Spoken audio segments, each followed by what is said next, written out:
They've won Tonys and Oscars and Emmys and Grammys. There's no red carpet because they're home in their jammies. From Melrose Place to Broadway to Janeway and her crew. Let Seth and James bring all the stars to you. Anywho, they're entertaining everyone, so who's gonna grouse? Just sit right back and you'll hear some tales on Stars in the House.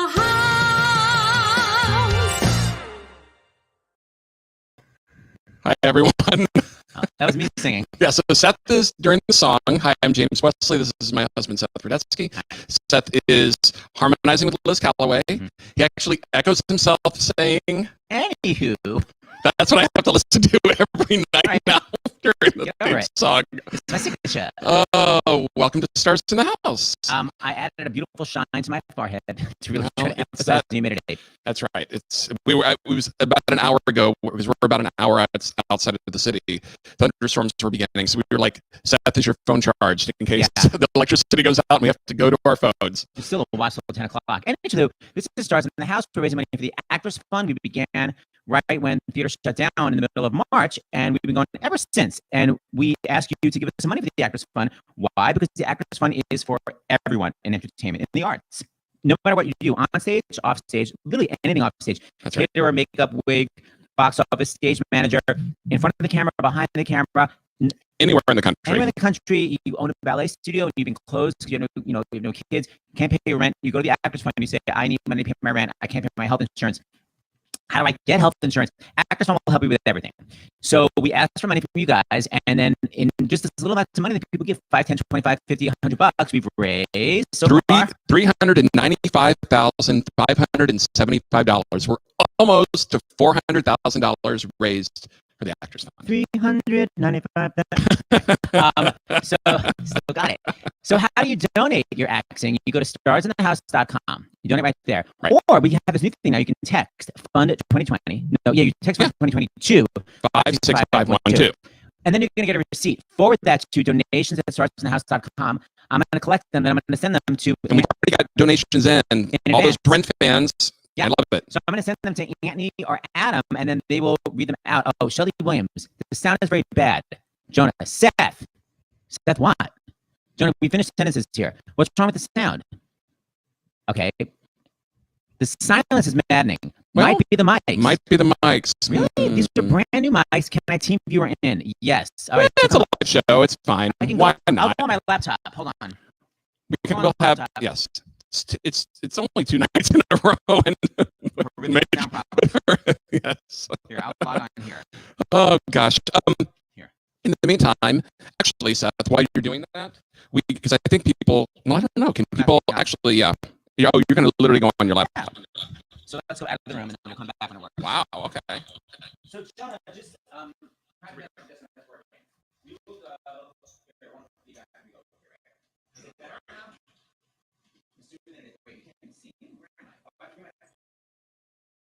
this is me. Why is mine not on the screen? Because it's this one. Oh my God, I'm watching the wrong one.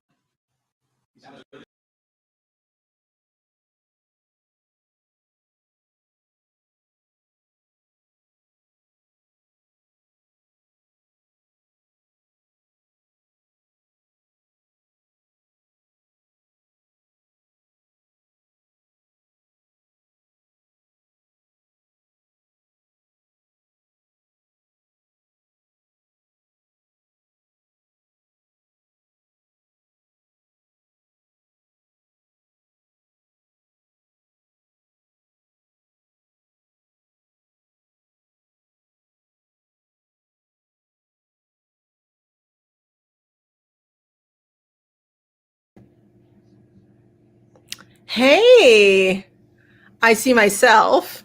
I am here. My name is Shelley Williams, and I am a founding member of Black Theater United, and I am really excited to talk to you about an event that we are having this Friday.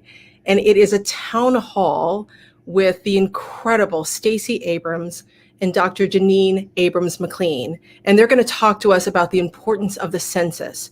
They founded the organization Fair Count and Fair Fight.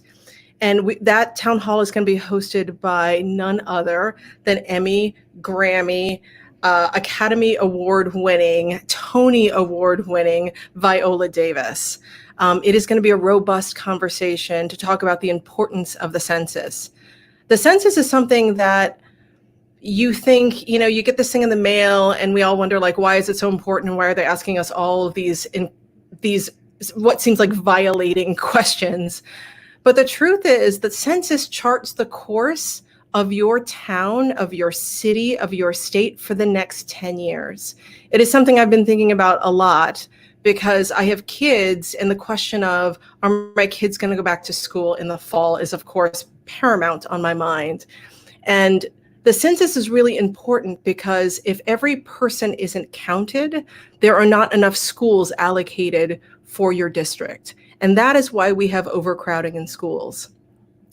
It is important for the census because when we do have a vaccine for this pandemic that we're all living through, if there are not enough people counted, if you do not fill out that census, you and your family will not be counted, and there will not be enough vaccines for each and every person in your family. It is vitally important that you take the 10 minutes to fill out that census.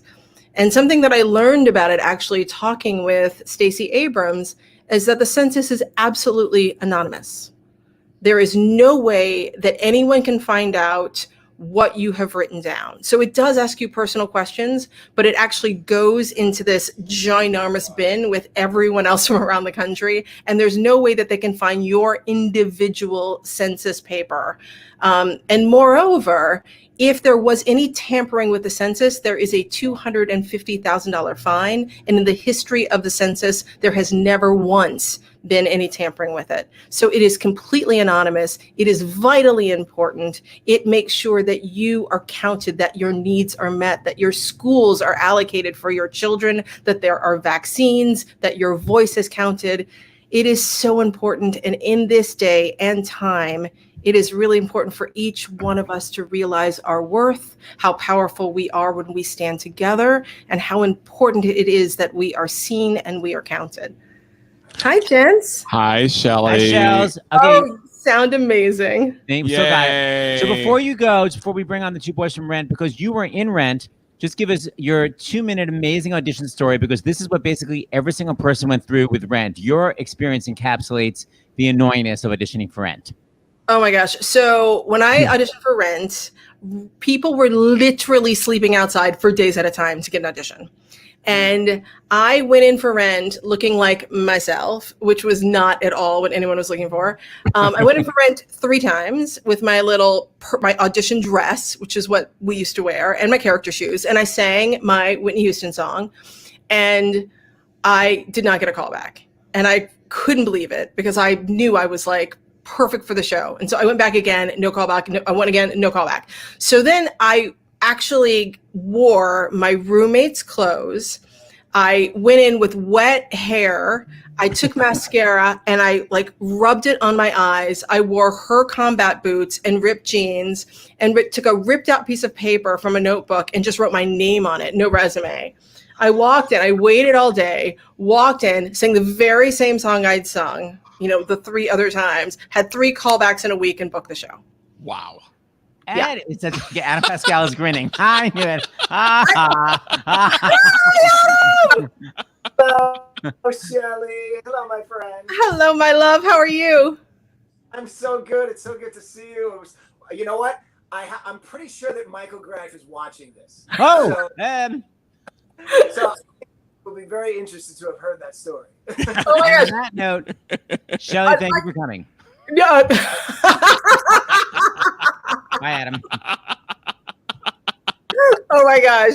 Michael saw me at rehearsal and I was in my little sweater set and he was like, how the hell did you get in here? Near the mascara. All right, the end of the story is 2020census.gov, people. Listen to Shelley Williams from Black Theater United. So, by the way, you can join Black Theater United as a Black artist or as an ally. It's free. And then you got to fill this out. And when is your next amazing event? The next amazing event is Friday, 7 o'clock. Stacey Abrams, Dr. Janine Abrams McLean, moderated by Viola Davis. I mean, it is going to be incredible, educational. And when you are done, you will fill out that census the moment it is. Yes, Queen. Right. Thank you, Shell. See you soon. Shelley. Bye. 525,000. Okay, there she goes. Now let me bring on these two clowns. We have the fabulous, you just saw him a second ago, Adam, Levi, Pascal. Hi, Adam. Hi, Adam. And we have my pal. Hi. First of all, I wouldn't say your volume's so amazing, but hold on. Here's Anthony Rapp. Hi, Anthony. Hey, Anthony. How you doing? When was the last time you guys saw each other? What? Last time we saw each other. What was our last gig when we played together? So time is so like who even knows what day it is, what month it is, what year it is? It's like when is that? I want to say maybe January. Yeah, something like that. January, February. Yeah. Addie, you're in California right now. It's all light out. Yes, absolutely. I'm sunny Cali. I wore this shirt in honor of our Broadway show Disaster because Kevin Chamberlain and Roger Bart got it for me. Do you remember? Ripley Greer shirt. Okay, there's so many Rent fans. I can't even begin to tell you guys. This is a very exciting night. And I have so many amazing clips. So let me first just say, here are my two stars. Here's just a little of some of their amazingness. I think this is the clip I want. Here we go. I'm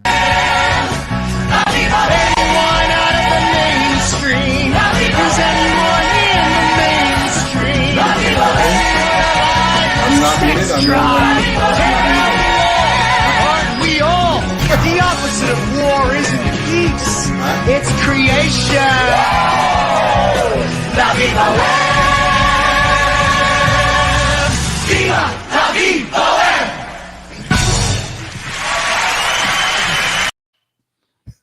Two things I want to say. Jesse L. Martin, the amount of times I've seen him haul out that triple pirouette, was that like a signature move? It's in the movie in Santa Fe, constantly spinning 3 times. Anybody remember that? If I could do that, I would be spinning 3 times also. Thank you. Do you guys remember what that was from? What performance that was? Which performance? Like, I mean, like, was it like what event that was? I'm assuming that was from B-roll, maybe. No, That was Tony Awards. Oh, that was. It was a trick question. You knew the answer. No, I know. I wanted to know. I wanted to know if you saw it. You're like, oh, I remember that night. I didn't see the clip, Seth. Oh, you couldn't see it? Yeah. Oh, it was basically Adam nude. All right, let's go back. I don't want to see that. I don't want to see that. Let's go back to the top. Anthony Rapp, how did you get the role? I know you showed up with smeared mascara, but more details. Yeah, by the way, yeah, Shelley's probably the preppiest black girl who's ever been in Rent in any production. And she would be the first to say that. No, I had an audition. It was the first time there was an agent in my agency at the time. He had just been promoted. He was an assistant, just got promoted. First time I met him, he had a piece of paper that described this rock opera, which was a phrase that did not fill me with a lot of confidence. And it was, said it was based on La Boheme, and I had to sing a rock and roll or pop song, not a musical theater song. So I sang "Losing My Religion" by REM. I'm a big rock and roll pop fan, so that was not an issue for me. That's why I never got an audition. Keep going. And then, so I sang that song. I actually screwed up. I jumped a verse, but Tim Weiler, the original music director, who was the accompanist at my audition, just helped me out and caught up with where I was. And then I got called back on the spot, and I had to learn "Rent," the song, which was very different then. The lyrics were totally different. But I came back, I don't remember, a couple days later, and sang that song. Screwed up again in my callback. I sang, how like Mark and Roger start on different notes? I just learned the song. So I started on Roger's. A third up. Yeah. But, got the role. So I like to tell that story for people who watch you or actors because I screwed up both of my auditions and I still got the part. Yeah. Anthony, was it for the workshop, for the New York Theater Workshop? Like, what was it for? So it was called a studio production. Jonathan had gotten a grant from the Richard Rogers Foundation. I believe what it was called, but it was a grant that stipulated that a theater had to do a bare bones production. They would only get the money if they would do a 10 performance. So it was it was more than a staged reading, and it was less than a full production. But we did have a rudimentary set. We had some costumes that our costume designer Angela Bent mostly took from our closets, but we had lights that were thrown together. I mean, we had sound. It was a production. It was 10 performances. Wow. We had 2 or 3 weeks of rehearsal. And so we did that in the fall of 1994. Just want to say, Adam, by the way, Jonah thinks you should put in your AirPods because the sound got softer since soundcheck, and people keep commenting, Adam should be louder. So look for that. Let me talk to you, Anthony, for a second. You had a long history of performing as an actor, and by the way, making good money, like doing national tours. Why did you audition for this show? You know what I mean? That was going to be like a solid $45 a week. Well, I mean, I was working at Starbucks. I had been living in New York for a few years at that point, and I'd done okay for myself. I'd done some off-Broadway stuff. I'd done a couple films, but I was between gigs and hurting and broke. And I also wanted to do musical. I hadn't done a musical professionally since I was a kid, so I was excited about that possibility. And yeah, I mean, so you just never know what anything will be. And it turned out, of course, to be the thing that changed my life. Oh, yeah. And this one, ironically enough, I'm working at Starbucks now. So there you go. It comes full circle. It is full circle. Yeah. Adam, you still got it. And this production that Anthony was cast in, Adam. Were you in it? Was Adam? No, it was pre-Adam. Yeah, so Daphne, myself, and Gilles Chiasson were the only people who went on to do the off-Broadway and Broadway. I love Gilles. So, Anthony, during that time, were there songs introduced that stayed with the show? Like, what was their development? I'll Cover You was in the show. Light My Candle. One Song Glory was the same melody, but a totally different lyric called Right Brain. So instead of trying to find his one song, he was trying to find his right brain, like the creative side of his brain. Jonathan made a lot of changes that made the show a lot better. La Vie Boheme was in it. I Should Tell You. There were a lot. The I'll Cover You reprise, Seasons of Love. But what wasn't Without You was there, but it was not sung. It was actually sung in the original studio production by Maureen and Joanne, not by Roger and Mimi. So there were a lot of things that were in it, but then a lot of changes. Goodbye Love was in there, but a lot of it changed quite a bit. It's actually called Hello Love. Okay, so Anna Pascal, let me ask you something. You act like whatever, man. I don't know anything about theater. But you went to theater camp when you were 8, so you obviously were like a musical theater nerd. Well, but I went when I was 8 years old. I went to Stage Door Manor for 2 weeks. It was like their 2-week, 2-week program. But I was so homesick, I cried the entire time.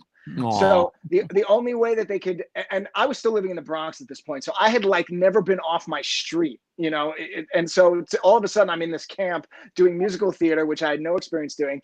I remember they put a whole bunch of people in a room in one of their theaters, and they wanted to see who could sing, because they didn't know anything from anybody. Nobody really auditioned. So they were having people get up, and you either had a song prepared, and if you didn't have a song prepared, you sang Happy Birthday. And so I remember getting up, and I was crying. So I remember getting up at 8 years old singing Happy Birthday through like tears and snot. And they were like, yeah, I don't think he can sing. All right. Wait, but did you have your signature Anna Pascal voice? Were you 8 years old and you were like, Happy Birthday? Doing amazing. Not at that time. No, I didn't have that yet. Okay, so I know you were pursuing sort of Battle of the Bands, pop star bandery. How did you get snagged into musical theater? Were you reading backstage just arbitrarily? No, for those of the fans who are watching who don't know, Idina Menzel and I grew up together. She grew up down the street from me. We've known each other since 3rd grade. And so I got a call from her then boyfriend at the time. His name was Glenn, also a very good friend of mine, somebody we went to high school with. And to tell me that she had been cast in this off-Broadway musical, and they were having trouble finding an actor for this particular role, this role of Roger. He explained to me a little bit about the role, and I had just left the rock band that I had been playing with for the past 10 or so years, and I was sort of like not doing anything. And he said, it's a rock musical. He told me a little bit about the New York Theater Workshop. He told me a little bit about Michael Greif, and said, and they've opened up the casting to people who don't necessarily have any, theater experience. And so I did not have any theater experience other than 8 years old for 2 weeks at Stage Door Manor. But crying. But I was a huge fan of musical movies like Hair and the Rocky Horror Picture Show and Tommy. And Grease, like these movies, just like I devoured them and I watched them over and over and over again. So I had a strong connection to the rock music storytelling combination, if you will. Anyway, and so the audition was just go, with your guitar and sing a song. So I did not have the luxury of Tim Weil in my audition, my first audition. It was just me and my guitar and Bernie. And Bernie didn't even have an office. Bernie, you know, I think he just, Bernie Telsey at that time, you know, and from what I recall, it was not even his office. It was just like a rented studio space to have people come in and you know, right. And it was like me and there were a few other guys before me, and I was like, I can hear them through the door. I was like, that guy sucks. That guy sucks. That guy sucks. And meanwhile, I've had that experience since then, very recently, and I was like, oh, that guy's not going to get it. And meanwhile, that guy got it. so yeah. But yeah, and so that's what it was. And I sang a song by U2 from which I always thought was very apropos. That because I always sort of looked at Anthony and my voice combination as sort of like a Bono Michael Stipe combination. And I think it's kind of like interesting that those were the two songs that we both auditioned with. You know? Adam, when did you two actually meet? We met at the Peasant Feast, right? Jonathan Larson had once the whole show was cast, he had a dinner party for everybody involved. So the cast, and I believe Michael was there, and so everybody brought a dish, and that was the first time I met Anthony and Daphne, and the first time I met everybody. Yeah, it was in Jonathan's apartment. Yeah, Adam was wearing overalls with of course with a shirt that had like lace up, like Robin Hood laced up tie. Front. What a memory! Oh yeah, I was like, Robin was like so excited for me to meet because I've done the workshop, you know, studio production. I'm very into that style. Yes. So like I still have a shirt like that. Nerdlinger. But Jonathan had come up to me. He's like, "You got to meet Adam. He's amazing." And then I walk up and he's like, "Hey, how you doing?" And he's wearing like overalls and a lace up shirt. I'm like, what is happening? But then, you know, the next day he opens his mouth in the first day of rehearsal. I'm like, oh my God. No, he's so sweet and cheery. I always think like a sweet, happy doggy in real life. You'd think he'd be like this really scary rocker, but Adam's such a sweet, happy guy. You know, it's so funny that you say that because like I've told my wife that and she's like, I don't know that person. Isabel, she's got a cut. It's true. Always during rehearsal, I would look over at Adam, and he was always just like so sweet with a big smile on his face. I say, bravo. I'm happy to be working. Whenever I'm working, that's my personality. If I'm working, I'm thrilled. That's what it is. Okay, so hold on a second. So Adam, talk about because I know you had some callback where basically your note was stopping. Well, not really stopping American Idol, but they gave you a note about how you were singing, right? Well, no, it was my last audition, and I was singing. I was supposed to sing. I was about to sing "Your Eyes," and Michael.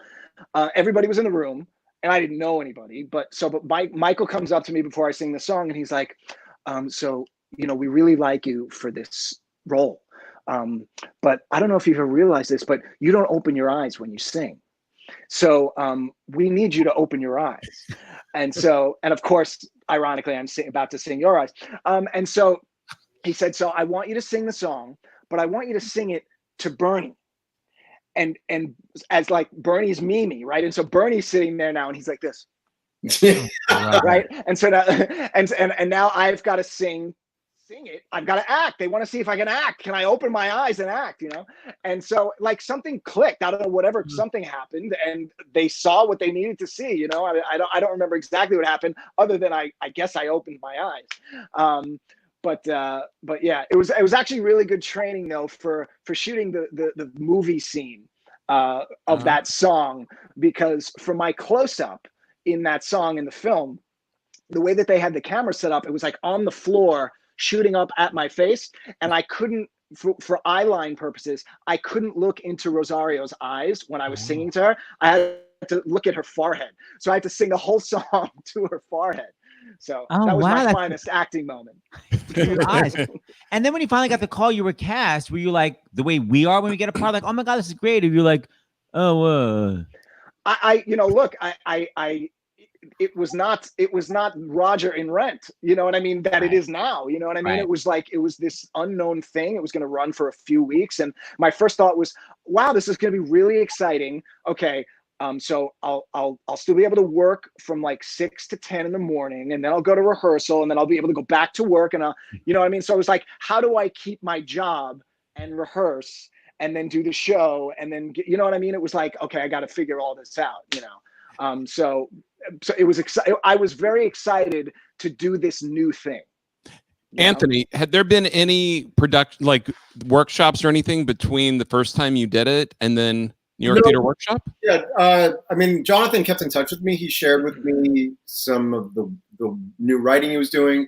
The summer before we came back for the off-Broadway production, he did a little presentation, this very small event in Soho. I mean, there were I think there were fewer than 40 people there, but it was like an opera society, and they were like, here's this new modern opera that's based on La Boheme. So Jonathan presented. He didn't have Roger yet, so he asked me to sing Light My Candle and Another Day is I think what we did. Yeah.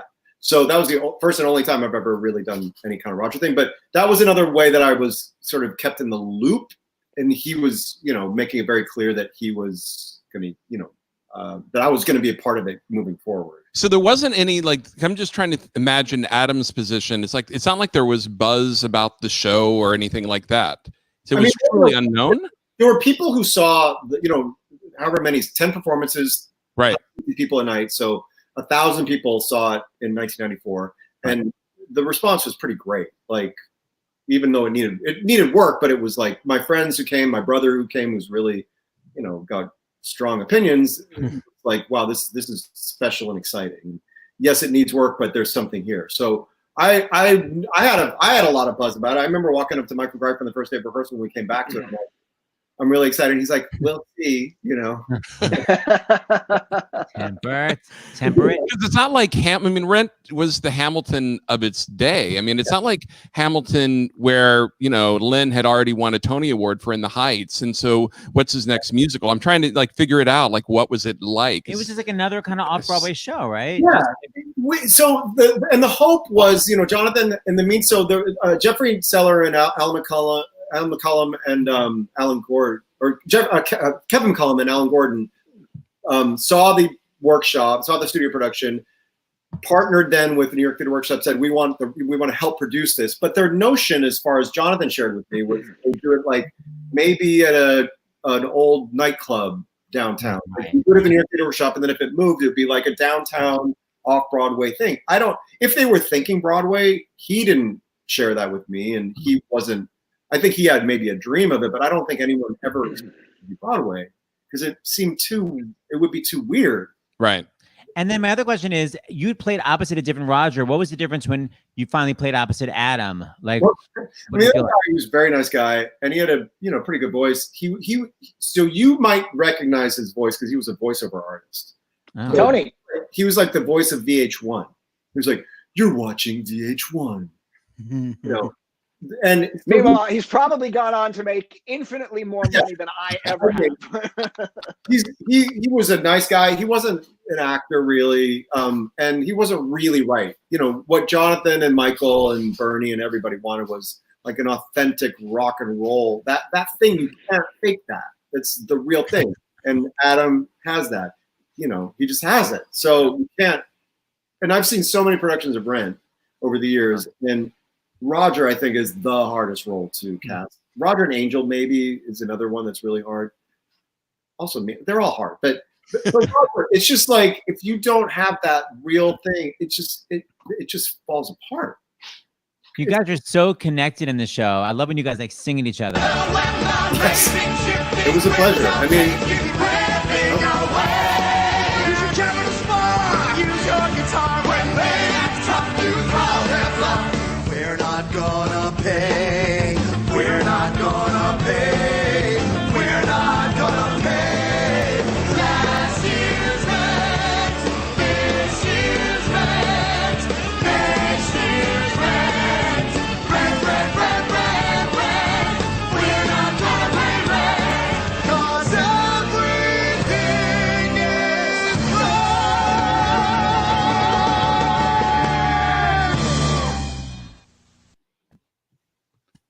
You guys sound so great together. It's a clip. I'm not seeing the clip, so I don't know what you're showing. Oh, that was again Adam nude. No, that was that was the opening. So here they're not coming up. That was the opening number, and that was actually, I think it was B-roll. Rent. That's B-roll from Broadway. Yeah. Hey, Adam, before we bring on Dr. LePook for our medical break, I texted you some donations. You mind reading them? You have your phone near you? Sure. Let me see. So everybody, you keep donating like you're doing. You keep forwarding it, and then we'll keep sending it to our rent stars to read. All the money goes to the Actors Fund. James, where did you send it? Did you text it or you emailed it? I texted it. Maybe I sent it to a different Adam. Don't have it. You don't have it? Weird. Send it to me. No. Send it to me, James. All right, I'll send it to you. Or just send it to Anthony. Want me to give you Anthony's number? Here. 1 second. Just you can just tell everyone. It's fine. Good Hold comment. on. Right. Hold on. Talking amongst Hold on. We're forwarding. Anthony, oh, I have Anthony's. Where are you, There you Anthony, go. by the way? New York or LA? New York, What part of New York? downtown Manhattan by NYU. Oh, so rent of you. Yeah, really. Yeah. You want me to read those? You want me to read Yes, them? read Yes, everything. Read all the please. details. Rebecca from New York, $51. Such a specific amount. I know. We love the specificity. Esther and Alana, I assume is how it's pronounced. If I'm wrong, I apologize. From New York, $50. We love Adam and Anthony. Thank you. And have seen them individually on Broadway and together in their show at Feinstein's 54 Below. Yeah, we did a nice long run there 4 years ago. We've done a couple other nights. I can't remember. We've done at least one other time since then. Right? So sweet. So friends. I love it. Carrie from New Jersey, $25 from Adam's #1 fan, triple exclamation point. Jess, $30, no message. Thank you, Jess. Jennifer from Florida, $25, La Vie Boheme, exclamation point, heart emoji. That is specific. Annie from Torrance, $25. Adam, I saw you in Something Rotten. Anthony, I love your beautiful album Without You. Thank you very much for listening. I appreciate. Mike from Indiana, $154. Rent is my favorite musical of all time, exclamation point. Thank you, Mike from Indiana. Thank you for your generous donation. And I'm going to butcher this pronunciation. I apologize. Mernaz, I hope that's correct. From California, $10.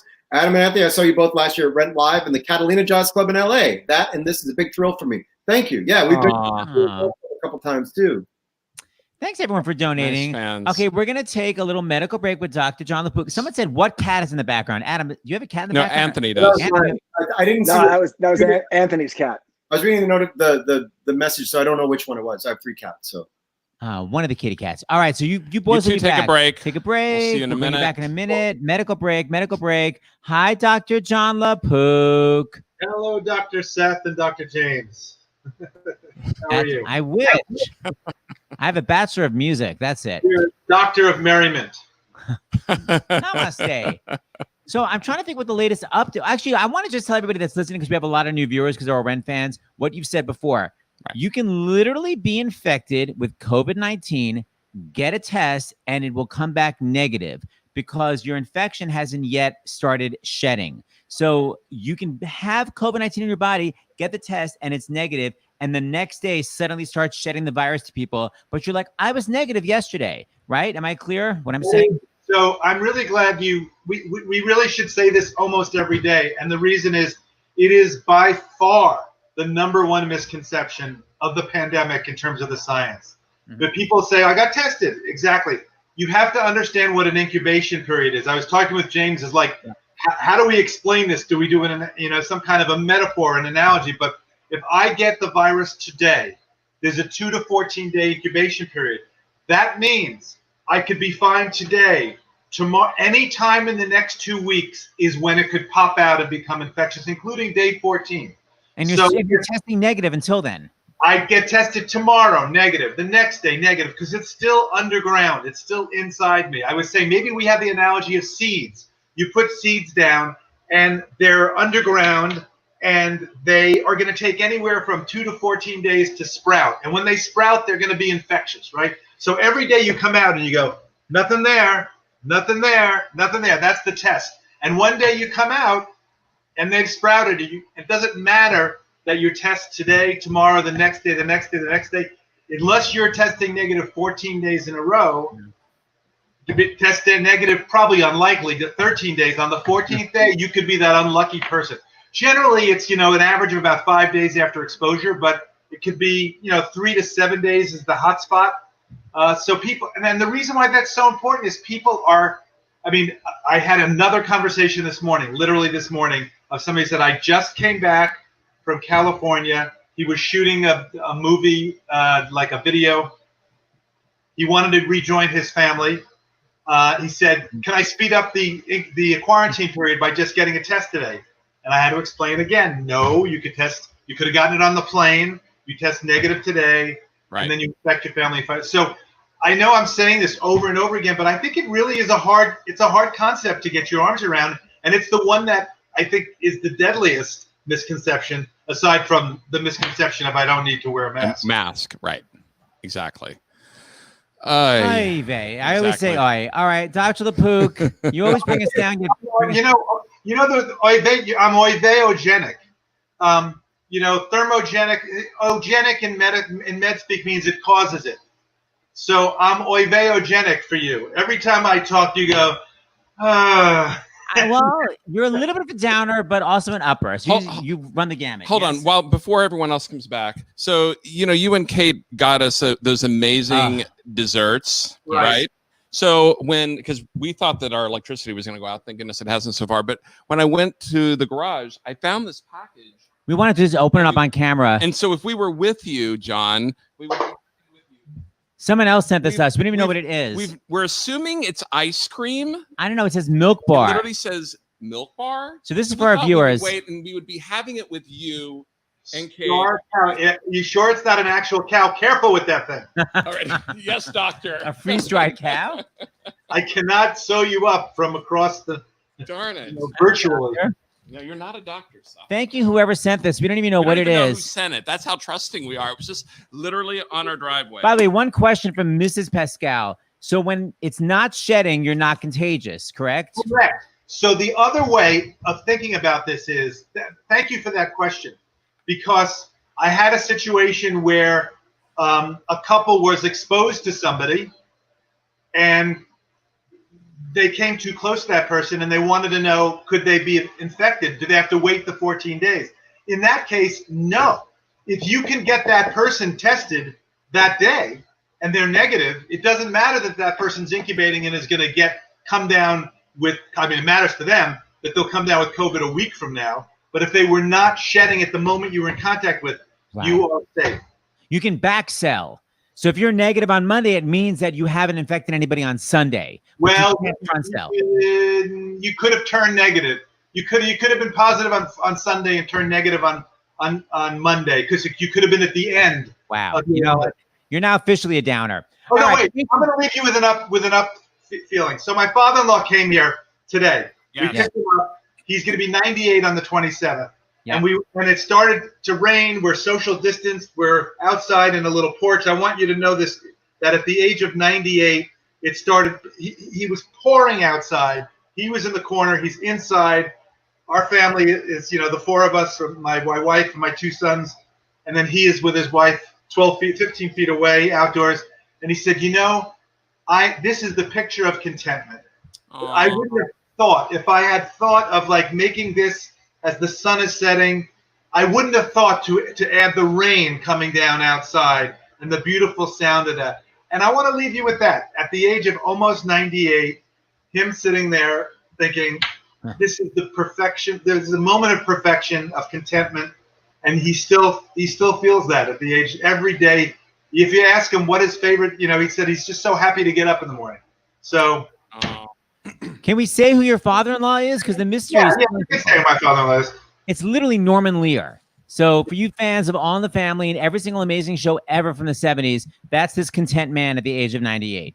And if you're sad now, if you're sad about getting older, my father, may he rest in peace, died 2 years ago at the age of 99 3/4. But when he was 97, he turned to me, and he was still in good health, and he said, to be 90.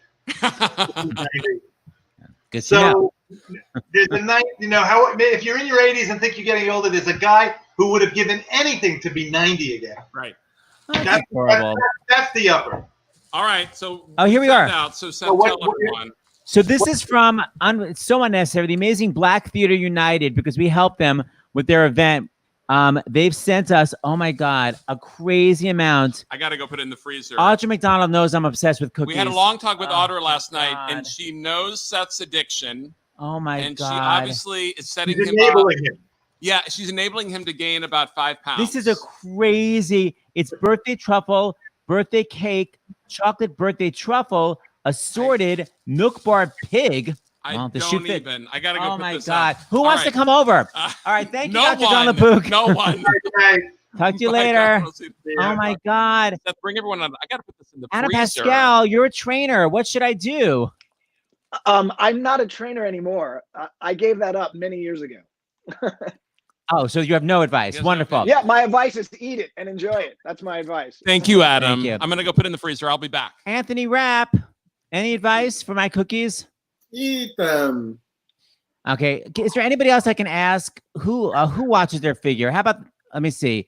Wait, who's this person? How about you? Any advice? Daphne! Hey! Ah. Hi. Hey, Dap. Hi, Rapp. Hey, honeys, how are you? Wait, are you upstate? Yes, You look I am. adorable. I You're am. up I just took a shower for you because I had dirt all over my face. Finally. I was hear her. weeding. I can't hear her. weeding. Oh, Adam, you can't hear it. You have to Can leave you hear Adam me and now? come Can you back. hear me now? Oh, I I- got it. Now I got it. Oh, good. Okay, I got Okay, it. great. I got it. Yeah, you got it. Hey, Adam. Hi, Anthony. Hello, my Hi, James. dear. Hi, Seth. Hi, Hi. Daphne. I was pulling weeds out of between the cracks of the patio, and like spraying it really hard with the hose so that the So weed just pulls out really yummy. That delicious way it just like pulls out when you blasted it with the water. No. So I'm from New my York face City. was all like just like splattered with dirt. It was kind of nasty and fun, but I had to take a shower before I came. So hi guys. I'm Hello, laughing darling. I'm sorry. I'm not sure, but am I the only girl in the here? Am I the only? You You're the only- are. but our dog is a girl, and she's underneath us. I can't hear Mandy you, is Seth. there. So there's some feminine energy underneath us. What the hell is she? I'm Hey, only. Daphne, I'm also the only. I can't hear you. Can Never you you hear? mind. can't hear us? Can you hear us? No. You Oh. can't hear us? I can hear If you. if you tap on your screen, there's an option that says I can't hear them, and because seriously, that's how I fixed you. Oh my Yeah, God. I'll fix you. didn't know Hold that. on. Okay. By the Hold way, on. wait. I'll We've had fix sound you. issues tonight. Disable microphone. No, don't disable nothing. Ah. Sometimes if you just log out and log Curse back in, here. it works. Yeah, I have it. Audio. Anthony's sitting back, amused. Anthony's watching. I have no idea what I'm doing. I'm guys. gonna tell her to log out and log back in. Adam, she can hear you, right? No, I'm not. Daphne, Yes. Daph, What? Daph, What? Seth, God damn it. Seth wants you Stop to log screaming. out. Seth wants you to log out and log back in. Yeah, that's gonna work. Because that's usually Got what it. happens. Okay. All right. So in conclusion, In that was a conclusion, I'm surprise gonna visit from I'm Daphne. going to put my ice cream up. Yeah, it was a I was solid minute. laughing because Daphne and I forever we've always gotten filthy with each other, just like talking about whatever. So even when she's talking about weeding, I imagine that she's talking about it in purely sexual terms. When she talks I'm gonna make it PG-13 again. What cat is that? Oh, he's gone. Oh no, what cat is that? Other That's side, fine. other side. yeah, that was pretty nice. Yeah. Angel. Hey, by the way, you guys did it. You did it off Broadway, national tour, movie, Broadway national. You basically- London. London. Oh yeah. What up with London? What were those cranky asses like? On the weekends they were great. On like Wednesday, we had Wednesday matinees in London. And it was like 1,500 seat theater, 1,300 seat theater, whatever. There were sometimes 200 people in the audience on Wednesday matinees in London. You know what? London doesn't like anything that says that it's good. And I think it probably, you know what I'm saying? They really like. Yeah. They like I think that there's very much a Like don't come over here with your magic show and tell us that it's good. Like, we will make the decisions for ourselves. And I think that I think that there was a feeling of that because the show was so successful, it was like, of course you're gonna love this. You know, you better get ready. You know, get ready for this, the greatest thing ever. And they were just like, no, sorry. You know, so I think the reverse doesn't happen though. When things come over from London, so often they're met here with like, you know. Well, that's American, because Americans, you're allowed to be like, London's, you got to downplay everything. I love London. I love London audiences, but you can't ever basically say that anything is good to them. They really want to decide themselves. That's why Book of Mormon, they were irritated when Book of Mormon came over. So you should have been like, Rent, whatever, it sucks. And they would have been like, what? I mean, we had like some really great response too, but there was one critic. The worst thing that was ever said about the show. This one critic in London said the best career move Jonathan Larson ever made was to die. Oh my God. In print, in the paper. But he says that though. I mean, he says that. So, I mean, come on. It's bullshit. Hey, Daphne, can you hear us now? Yes, I can. Can you hear me? Yes. Yes. I can hear you. So, Daph, did you do that? Kind of burns my ass in the only way when I hear that stuff, because it's so presumptuous that like, and we follow it. The reason they can do that is because, first of all, I hate being told what to like, so I get that. And I remember early on saying it to you guys, being like, let's be low key, let's be like non-advertising advertising. That was my idea, everybody. No, but you know, it's just like nobody likes to be told what to like. Yeah. But the Brits are so fucking snobby, with all due respect, that you just don't want to be told what to like. Yeah. It's not really snobby. No. I mean the culture, just the whole idea. Like, if you want to get into it, of like what colonialism does, it says this is the standard that is undisputable. We're undisputable, okay? We're British. So even if I'm an asshole, the fact that I speak this way makes you want to respect me a little more. I mean, am I speaking the truth or not, right? So, I mean, I don't mean to perpetuate hate and stereotypes, but I mean to call out that subconscious, they're better than us. You know what I mean? Like, I mean, or not that they're better, but they're a standard of excellence that we come from. Yeah. Okay. You all there? And you know, it's late at night. I'm just crashing the party. So you can leave if you don't like what I'm saying. No, I like but pretense and posturing. And we do it too. Believe me, you know, we do it all the time. Anything. What? I want to. And Adam, in the meantime, can you look at your email and your text? Hopefully, you'll see it there somewhere. Yeah. Okay. Yes, I have a text from you. Donations. Keep them coming, people. Keep them coming. Okay. Well, there's a lot here. Okay, hold on. Yeah, that's okay. We need the money. No one's working. Actors Fund needs the damn money. Anna from Texas, $25. Love Rent and Adam and Anthony. Randall from Pennsylvania, 103. Anastasia from California, 25. Jennifer from Oregon, 25. Let's see, Dakota from North Carolina, $10. Sarah from New Mexico, 25. Lisa, 18. Hi. Mary from Massachusetts, $50. Thank you, Kevin from Palm Springs, 25. Elvin from Virginia, Thank 51. Grace from Grace, 25. MP General, 50. There we go. Thank you. Thank you, everyone. That's great. All Thank you. Everybody. Wow. I know. Now, by the way, the two of you, Daphne and Adam. No, Daphne, did you do Light My Candle in that workshop like before Adam joined? Were you the Mimi then? Yeah. Yes. Not with me. Not that time, but in 1994. Yeah. Like when Kevin McCullum first saw it with Jeffrey Seller. Yeah. I just want to say something about that. Because when I got my demo of the after I had been cast, I was given a demo of all the sort of assorted things, and one of the songs that I got was a live recording of Light My Candle with Daphne and Tony. And I just became absolutely hypnotized by Daphne's voice. Like I couldn't get it out of my head. It was like this, it just like penetrated into my soul. And to this day, I actually have the demo. It's like looking at me right here. To this day, I remember the feeling of hearing that and being and her voice on that demo. Oh my God! This is here. Do you see that? Do you see what that is? I have the best story about that. That is out tonight. Adam, that's the most sweetest thing I could hear. It's made my day. Yeah, and Tony Hoyland was so good. I thought it would be impossible to top him. You remember Tony, Anthony?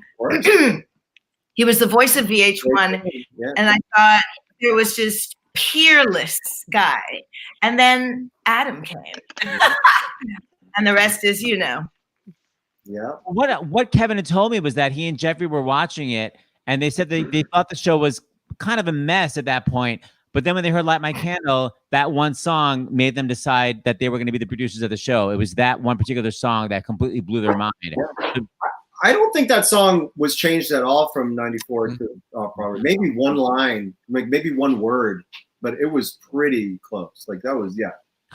And that song is also very, very directly from La Boheme. I mean, it's not obviously in La Boheme she's not shooting up, but it's from Mi Chiama No Mimi from La Boheme, and I actually had a tape somewhere, and I can't pop it up because I have a tape with Jonathan's writing "Light My Candle," and it's him singing it. You know, you guys did it when Adam was doing Disaster with us on Broadway. We did a fundraiser for Broadway Cares Equity Days After, and we auctioned off Light My Candle. Here are the two of you guys back on the stage of the Nederlander. I love it. Adam, you're in your crazy disaster. Like a mess. That's so much fun. That show is wonderful. Thank you. Adam was amazing. Thanks, Steph. Here you guys are. That was my last match. Our eyes are just thank God for them. Maybe it's not the moon at all.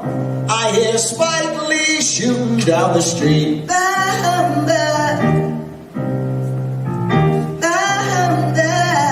Cold hands. Yours too big, like my father's. Wanna dance? With you? No, with my father. I'm Roger. They call me Mimi.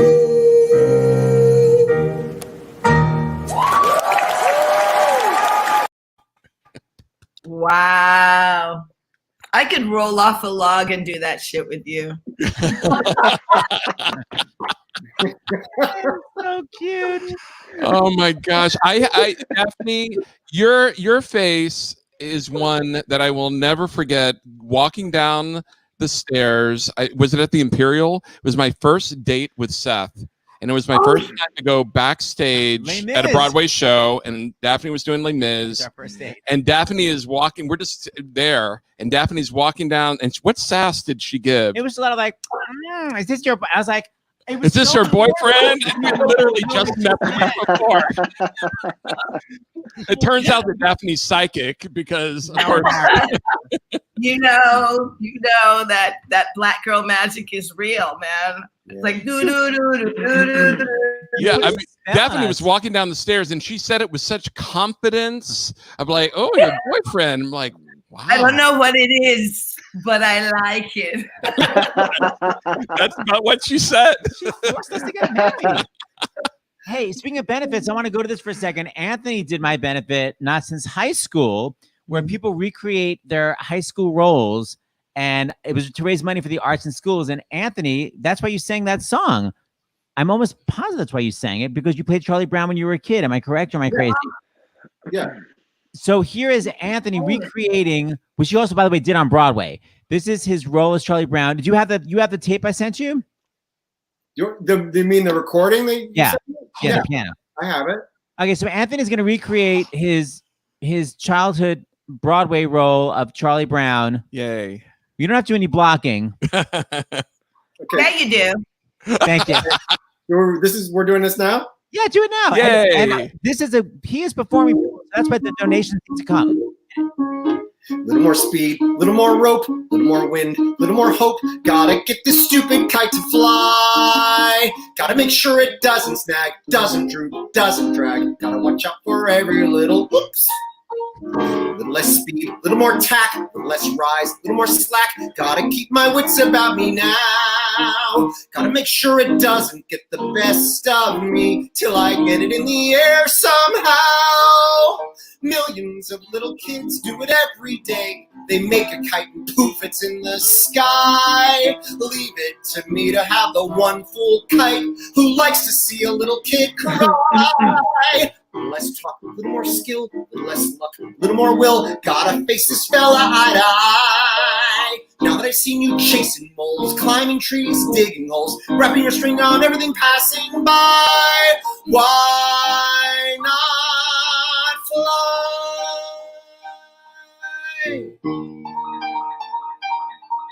Wait a minute. What's it doing? It isn't on the ground. It isn't in a tree. It's in the air. Look at that. It's caught the breeze now. It's past the trees now with room to spare. Oh, what a beautiful sight. And I'm not such a clumsy guy. If I really try, I can really fly.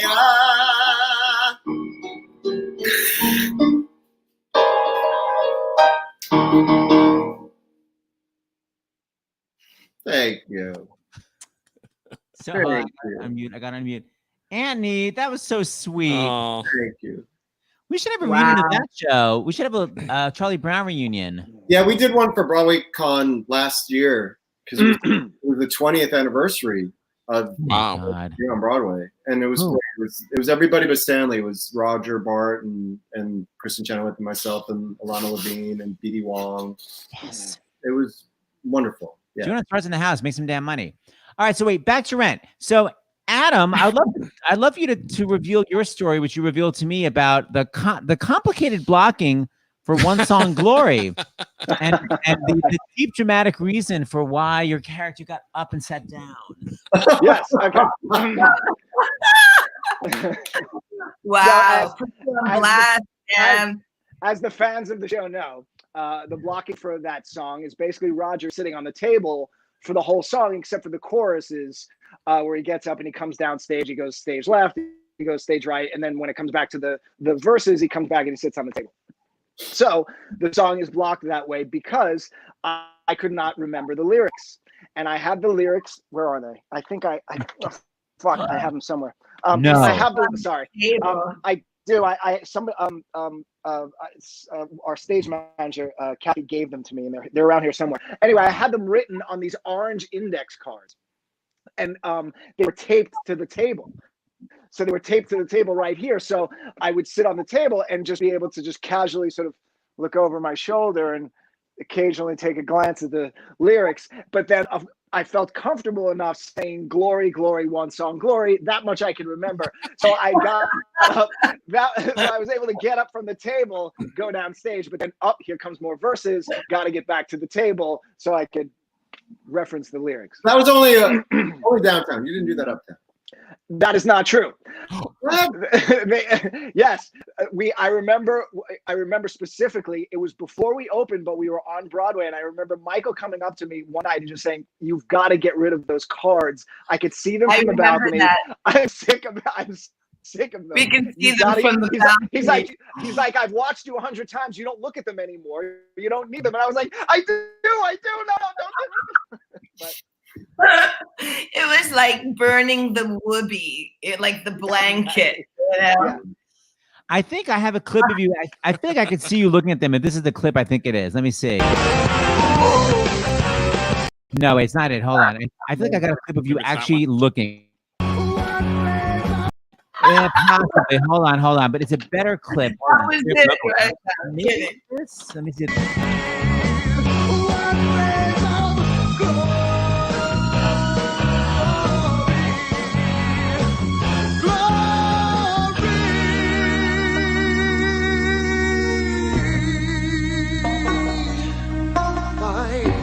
Glory in a song that rings true, truth like a blazing fire, that eternal flame. Yeah, sitting down to look at lyrics. Well, why don't you change the blocking? Didn't need to look anymore. Why did you still keep it sitting to look at the lyrics? Why don't you then take up the whole stage after that? Well, by that point, we were already on Broadway, and it was like that's just what it became. And I guess it was working well enough that it was like, all right, just leave it. That's so funny. Anthony, what was your favorite moment about just doing Rent? Either like favorite moments to look forward to on stage, or just most amazing event from doing the show? Well, that whole section of Act 2, a cover reprise into Halloween, into Goodbye Love, into What You Own, was like the perfect just meal unto itself. It's like the whole story is right there. All of its ups and downs, and you get and then to end it with that kind of explosive What You Own experience, and to be able to do it with Adam every night was an incredible thing. So what about you, Adam? That was my. I mean, I would agree, but also, I mean, Light My Candle and, all the stuff with Daphne was just, I mean, it was magical. It really was. It was magical. It was, man. It's so sweet. Here's a little on What You Own. I'm not sure what production this is, but it's the two of you live.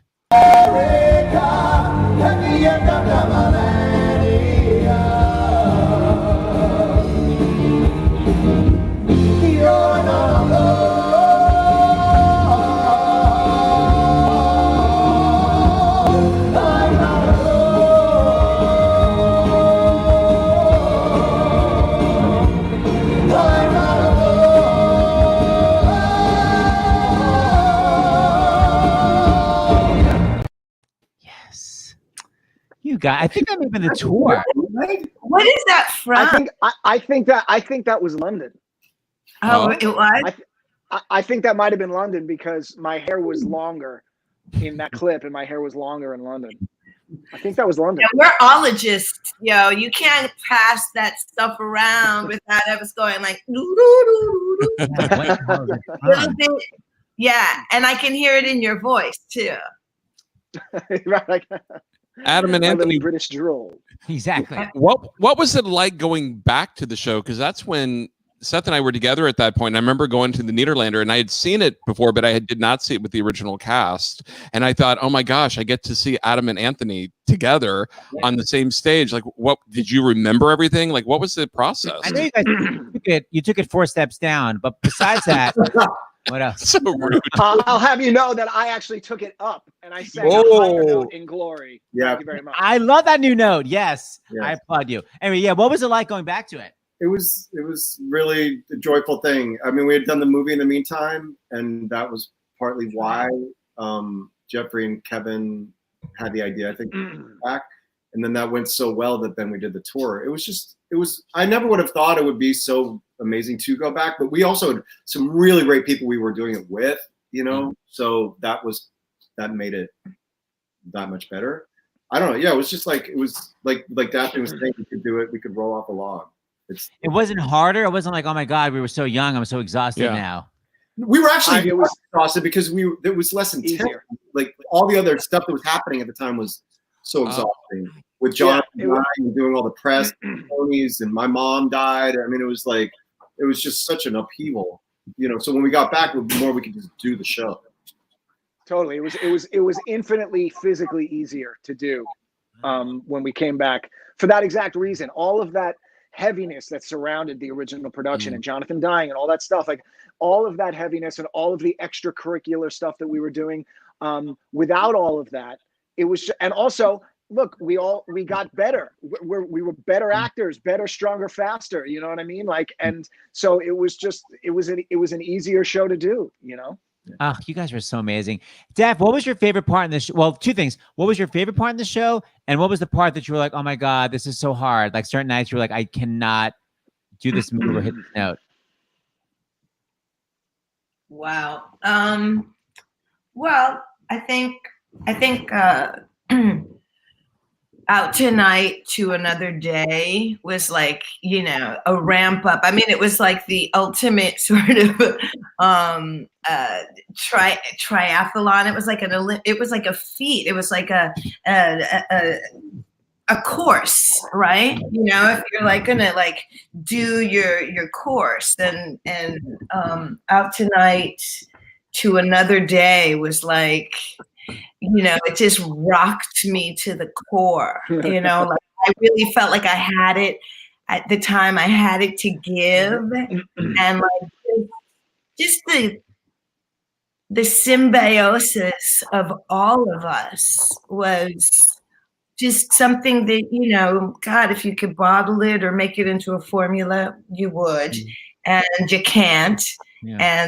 And but we had it, you know. And I look forward to doing that, you know, with everyone. And Adam, and specifically in particular, got me out of bed most days during that time. So it's true. I remember the first time that we both went on with understudies, and how traumatic that was. I mean, I can't speak for Daph, but I remember I remember me, like the first time. Child, you know, I got stories. No, because we were on the phone going, you can never, ever, you can never be out of a show again, okay? Just never. It's traumatic, you know? Yeah, we got kind of hot on each other, like, you know, I remember feeling like you just absolutely mustn't. Yeah, no one missed a show from the end of January until the middle of July. I was about to ask you that if anyone went out at off Broadway downtown. No? Wow. Oh, never ever. And that included the period where we literally had not one day off during press and recording the album and everything like that. No one missed a show. Guys, do you remember? As far as when I think back honestly, it was like if I was gonna get sick, like fuck it, we were all gonna get sick. And we were gonna go we were gonna do this, we were gonna power through it, we were gonna do it together. You're not gonna die on me. Yeah. It's amazing. But we're not. I love doing La Vie Boheme. La Vie Boheme was amazing, but like on a Saturday night, when we did Friday, Saturday matinee, Saturday night, and then 2 shows on Sunday, sometimes Saturday night, getting through La Vie Boheme at the end of Act 1 was I felt like my head was gonna fall off my body. Like it was just so physically demanding to be dancing as hard as we were dancing, holding those notes, singing at the top of our range, singing at the top of our lungs. That was probably physically the hardest one, you know, because you can't ever phone that in. You can't ever, mark that, fake it. I would anyway, but you just can't. It's impossible. But like I remember, like sometimes you get like tunnel vision because you're so tired. Like if you're singing, you hold a note, and like I remember sometimes like I almost felt like I could fainted at the end of that song. It's so interesting. Yeah, like you were sort of the anti-Broadway, and now like your show has become like a Broadway icon. Like, do you think to yourselves like you're like, you know, Cheetah Rivera, like you're like these originators of this, you know what I mean, of this original worldwide hit? Like, do you think to yourself sometimes, oh my God, we made history? Yeah, I mean, I think we're aware that we've made history, but I don't think we think of ourselves that way. Like, ooh, I made history, you know. But we acknowledge the gift it was and is. But it's not like, no, but I think that particularly being like, looking like me, I think it is historic. I don't, you know, I don't take that lightly, especially after seeing people, you know, from, you know, American Idiot to Hamilton and beyond, you know what I mean? Like, It's not unusual, but I remember hearing, and at the time I was drinking the Kool-Aid. So if you told me that it wasn't an even playing field, growing up with a Black Latina mother and a Jewish dad who was always trying to tell me that I had to do better, and me, rebelling so passionately that I knew that in spite of myself, another kind of history was being made in spite of me. So yeah, being a leading lady. I mean, right. Ingenues didn't look like me. And God knows I was told that many times. So I remember to this day, it's like, you're an anomaly to this equation. And it's great. It's great. This is history, and you're an anomaly. So thank you. Yeah. But don't expect this again. Don't ever, ever, ever expect this again. Daphne, what was your experience between '94 when you did those 10 performances and then you did it off Broadway? Were you a leading lady? No. Oh, no. No, we weren't leading anything until, Broadway. Yeah. Until what do they call it? The Tonys. When it got political, then I became a leading lady, and it wasn't something I ever called myself. It was something that I called my others. So I just want to make that really clear. Yeah. But still. Yeah, no, just to be clear about it, that's when it got like the boys were the men. I just call them guys, boys. My brothers, those like my brothers from other mothers. It was like that extra load. It was a fucking load, man. Sorry if I'm cursing, but that's just. It's a lot. That's just this, You were on the cover of No. It's weren't you? New York Newsweek. Adam and no, it was Newsweek. And in the subway. Yeah, and you got if Jonathan hadn't died, you wouldn't be there. So it was like little things that remind. I don't remember. I don't know if you remember that, Adam. Someone said that. I mean, there, what that was always. Yeah, it was like there was that too. That idea, that just conceptually, that idea of had Jonathan not passed away, blah blah blah. You know what I mean? Like that always, there was always an element of that hung in the air.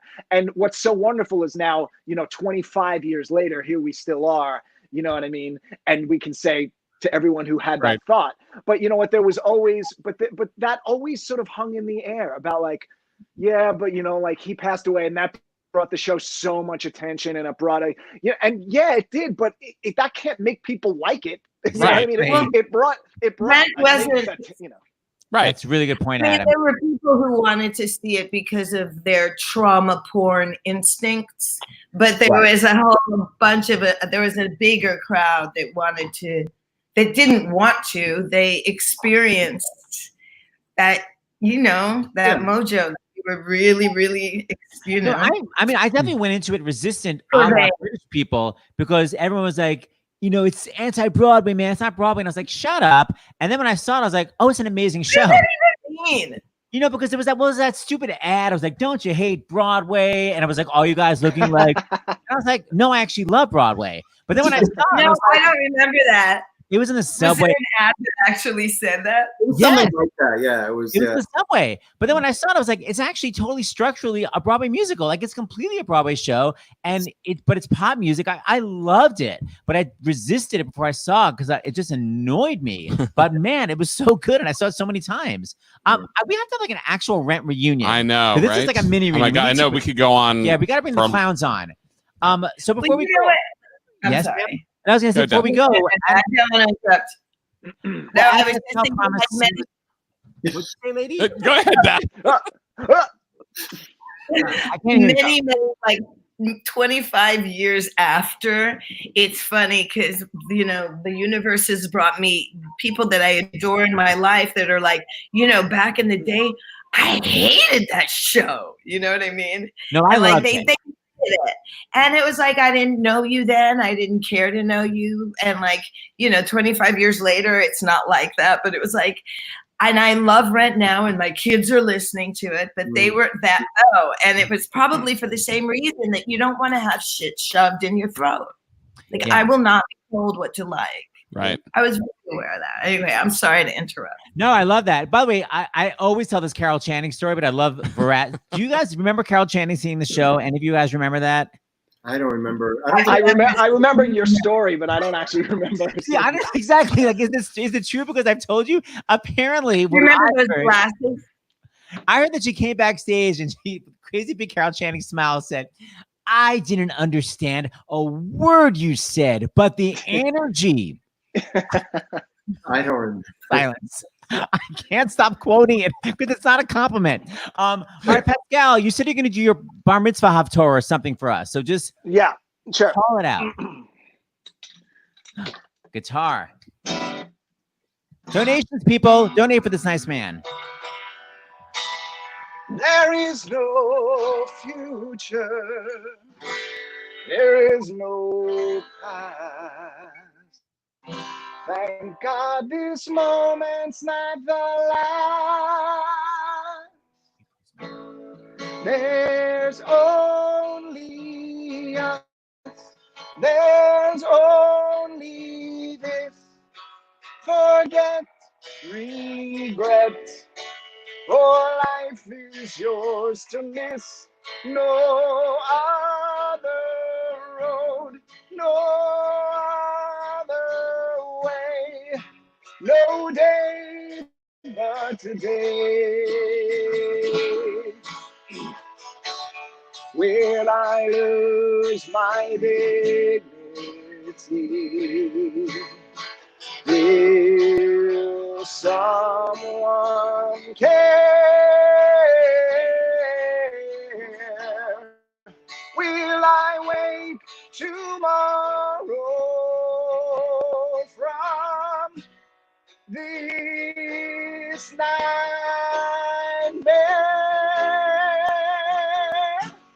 There's only now, there's only here.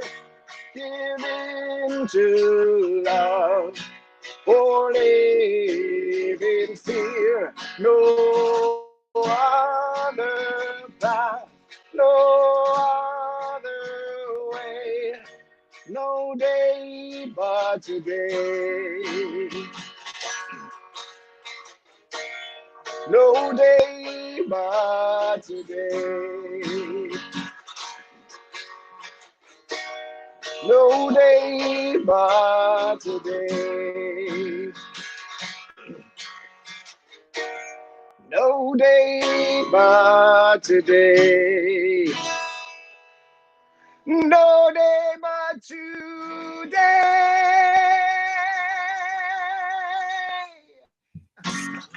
Still got it. Wow. F sharp. F sharp is nothing for Adam. Come on. My allergies are terrible. I'm so sorry. Adam, you sound amazing. And by the way, for all you people obsessing over Adam's voice, he's on cameo.com. If you go to cameo.com, he will literally make you a video where he's like, no day into the camera. Better than that. Yes, thank you. That's right. Thank you, all three of you, for coming today. This was so great. It's so moving to me, too. It's what we needed. And it's interesting that tomorrow we have a reunion of another kind of groundbreaking New York musical movie, though, Fame. So yay! Oh my God, my favorite. Oh my God, me too. I love Fame. We're going to watch the movie right after this. Yeah, we're going to watch it. Yay! Who from the cast is going to be there? We have the two people that wrote it. So we have Dean Pitchford and Michael Gore. And then at this point, we have Bruno. We have, Lisa, the ballet dancer, Laura Dean, who almost commits suicide, but then doesn't. We have the beautiful ballet dancer, Antonia, and Debbie Allen. Cool. That's awesome. I'm so excited. I love that movie so much. We're going to watch it again right now.